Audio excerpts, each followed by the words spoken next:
Halo, selamat datang di seri video tutorial literasi informasi.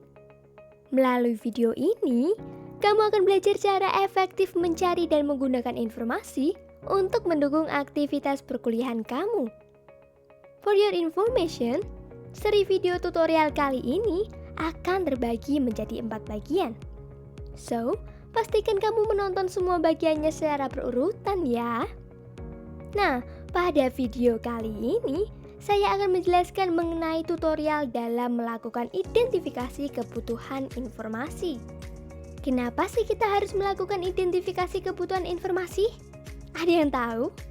Jadi, kegiatan tersebut berguna untuk mempermudah dalam menemukan informasi yang kita butuhkan. Selain itu, kita juga dapat menemukan informasi yang lebih spesifik dan sesuai dengan apa yang kita inginkan. Nah, untuk melakukan kegiatan tersebut, ada 3 step nih yang harus kalian lakukan. Step by stepnya dimulai dari identifikasi rumusan masalah, kemudian mengembangkan kata kunci, dan memformulasikan kata kunci. Yuk kita mulai step pertama. Langkah pertama yang harus kalian lakukan adalah mengidentifikasi rumusan masalah. Kita dapat mengidentifikasinya dari judul atau topik penelitian.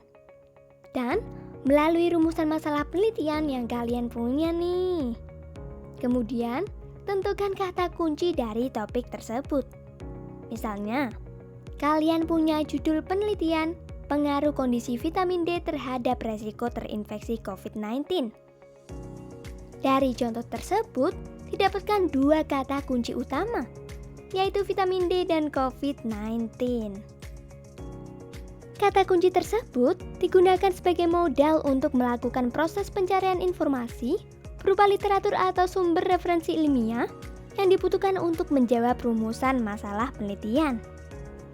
Akan tetapi, apabila hanya terbatas penggunaan 2 kata kunci utama tersebut, maka sumber informasi yang muncul menghasilkan temuan yang kurang spesifik. Oleh karena itu, kedua kata kunci tersebut harus dikembangkan lagi nih teman-teman. Nah, gimana sih cara mengembangkan kata kunci tersebut? Kita lanjut ke step 2 ya. Langkah kedua adalah mengembangkan kata kunci utama yang telah ditetapkan pada langkah sebelumnya. Dalam proses pengembangan kata kunci, ada 3 cara, yaitu dengan menggunakan thesaurus, mencari sinonim, dan antonim dari kata kunci tersebut. Untuk mempermudah dalam proses pengembangan kata kunci, kalian bisa menggunakan thesaurus loh. Dengan thesaurus, kamu bisa menemukan kata dan frasa lain dari kata kunci yang telah diidentifikasi. Hal ini dikarenakan di dalam thesaurus terdapat 3 jenis hubungan. Yang pertama adalah kesetaraan atau sinonim. Contohnya, meja tenis digunakan untuk pingpong. Pingpong menggunakan meja tenis. Lalu yang kedua adalah hierarkis. Ketika satu kata ingin menjelaskan sesuatu yang lebih luas dan spesifik.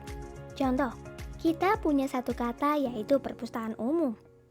Kata yang lebih luas dari perpustakaan umum adalah perpustakaan. Sedangkan untuk kata yang lebih spesifik adalah perpustakaan nasional. Dan yang terakhir adalah asosiatif. Ketika 2 kosakata yang sama membahas satu konteks yang sama tetapi tidak memiliki hubungan sinonim atau hierarkis. Contohnya, susu berhubungan dengan 2 makanan lain yaitu keju dan yogurt. Setelah menemukan dan mengembangkan frasa lain dari kata kunci utama yang kamu punya, langkah terakhir dalam proses identifikasi kebutuhan informasi adalah menyusun konsep kata kunci.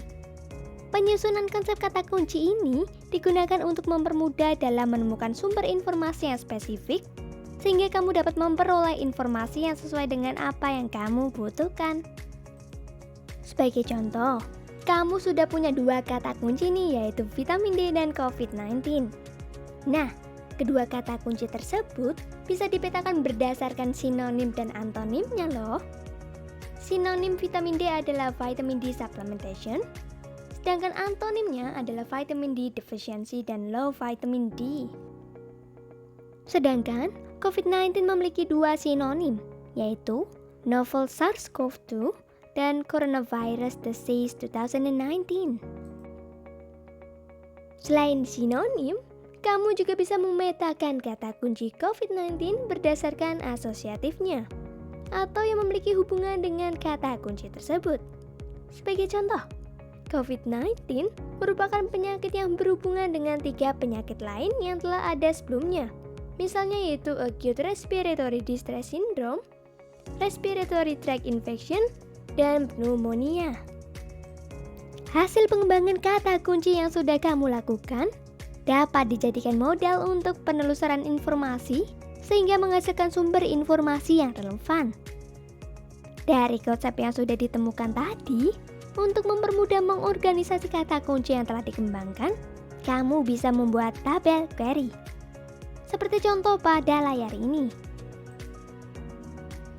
Tabel tersebut menunjukkan bahwa kamu bisa menggunakan 4 alternatif formulasi kata kunci untuk mencari sumber informasi yang kamu butuhkan. Misalnya, pada alternatif pertama, kamu dapat memasukkan kata kunci vitamin D dan COVID-19.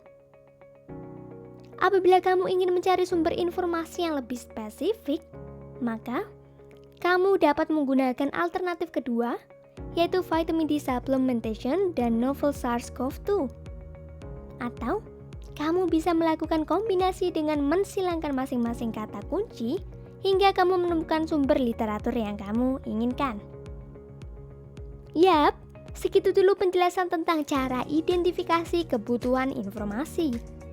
Perlu diingat nih teman-teman, bahwa ini merupakan tahapan awal dari serangkaian aktivitas pencarian dan penggunaan informasi. Pastikan kamu nonton video selanjutnya ya, yang berisi tentang lokasi dan strategi penelusuran informasi. See you in the next video.